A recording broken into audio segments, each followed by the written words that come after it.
નમસ્કાર દોસ્તો, પોસ્કોની એક ફરિયાદ અને આ ફરિયાદમાં જે આરોપીની ધરપકડ થઈ હતી એ આરોપી જામીન ઉપર મુક્ત થઈને આવે છે અને મુક્ત થયા બાદ તે જે ખૂની ખેલ ખેલે છે તે જાણીને માત્ર એક રાજ્ય નહીં પરંતુ આખો દેશ છે તે હચમચો છે।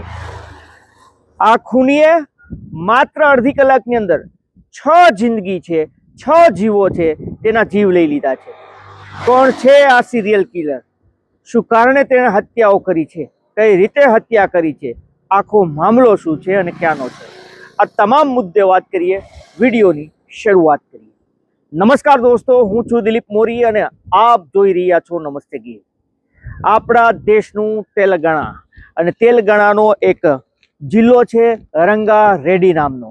આ રંગા રેડ્ડી નામના જિલ્લાના 2 ગામ છે, જેમાં એક છે શાબાદ ગામ અને બીજું છે દેવાલગુડા ગામ। આ બંને ગામ છે અને આ બંને ગામમાં એક વ્યક્તિ છે જેનું નામ છે બી રાજકુમાર।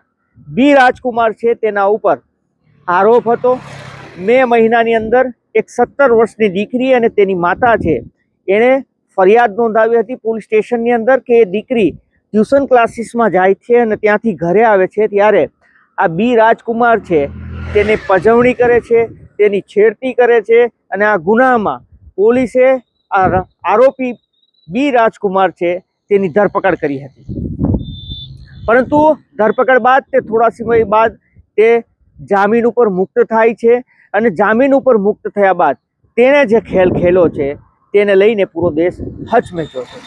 રંગા રેડ્ડી ગામ જિલ્લાનો આ દેવલગોડા ગામ છે, ત્યાંનો આ શખ્સ છે જે જેલમાં ગયા બાદ તેને પ્રતિશોધ હતો।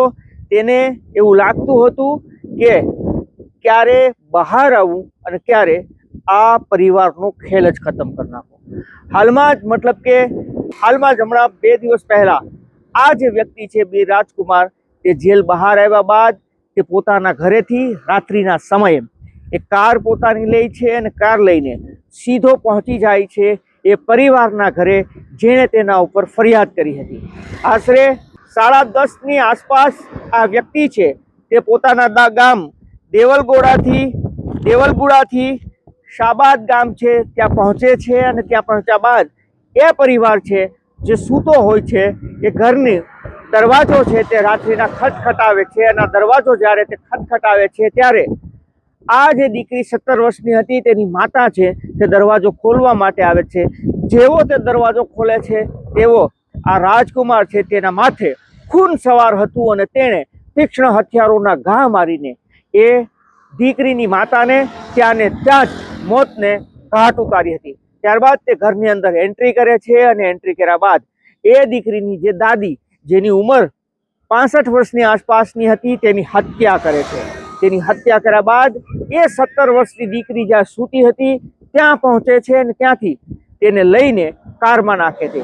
જોકે આ ઘરની અંદર હજુ પણ એ દીકરીની બહેન હતી જે પગેથી અપાહિજ હતી, એને ઉપર તેને રહેમ આવે છે જેના કારણે તેને તે મારતો નથી, પરંતુ આ દીકરીને લઈને એક તળાવને કાંઠે જાય છે અને તળાવને કાંઠે લઈ ગયા બાદ એવું કહેવાય છે કે તેની સાથે એણે ન કરવાનું કામ પણ કર્યું હોવાની આશંકા છે। ત્યારબાદ એ 17 વર્ષની દીકરીને મતલબ કે ત્રીજી વ્યક્તિની એ હત્યા કરે છે એ નદીના તળાવના કાંઠે અને ત્યાં જ તેનો મૃતદેહ પડ્યો રહે છે। ત્યારબાદ એ હત્યાઓ 3 હત્યાઓને અંજામ આપ્યા બાદ તે પોતાના ગામડે મતલબ કે ત્યાંથી 6 કિલોમીટર દૂર દેવલગુડા પહોંચે છે, જ્યાં તેની પત્ની છે એ અને તેનો 2 દીકરા હોય છે, એક 4 વર્ષનો દીકરો અને એક 18 મહિનાનો દીકરો। એ પોતાના ઘરે પહોંચે છે અને પોતાના ઘરે જ્યારે પહોંચે છે ત્યારે તેની પત્ની મતલબ કે પાર્વતી સરિતા જેની ઉંમર 30 વર્ષ 35 વર્ષની વચ્ચે છે, આ પાર્વતી સરિતા છે તેની પણ તે ઘાતકી હત્યા કરે છે। એટલું જ નહીં, તેના 2 દીકરા જેની ઉપર પણ તેને દયા નથી આવતી અને બંને દીકરાને પણ મોતને ઘાટ ઉતારે છે। આમ 6 લોકોની માત્ર અડધી કલાકની અંદર જ જિંદગી છે તે તહસ નહસ કરી નાખે છે।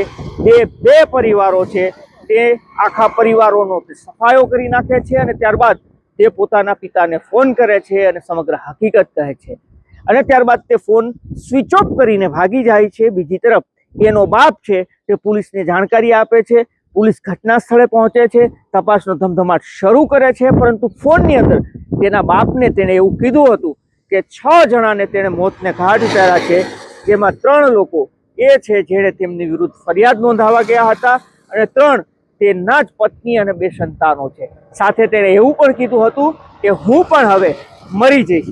જો કે હવે તે જીવે છે કે મરી ચૂક્યો છે એ જાણકારી નથી, પરંતુ પોલીસે આ આરોપીની ભાળ આપનારને 2 લાખના ઇનામની જાહેરાત કરી છે. તો આ સાયકો કિલર કંઈક એવો હતો કે જેમની વિરુદ્ધ છેડતીની ફરિયાદ હતી, તે આરોપીને જ્યારે પોલીસ પકડે છે અને ત્યારબાદ તે જામીન ઉપર છૂટ્યા બાદ તે 2 પરિવારોને તહસ નહસ કરી નાખે છે. આવી જ વિડીયો, આવી જ ખબરો માટે જોતા રહો નમસ્તે ગીત. ધન્યવાદ.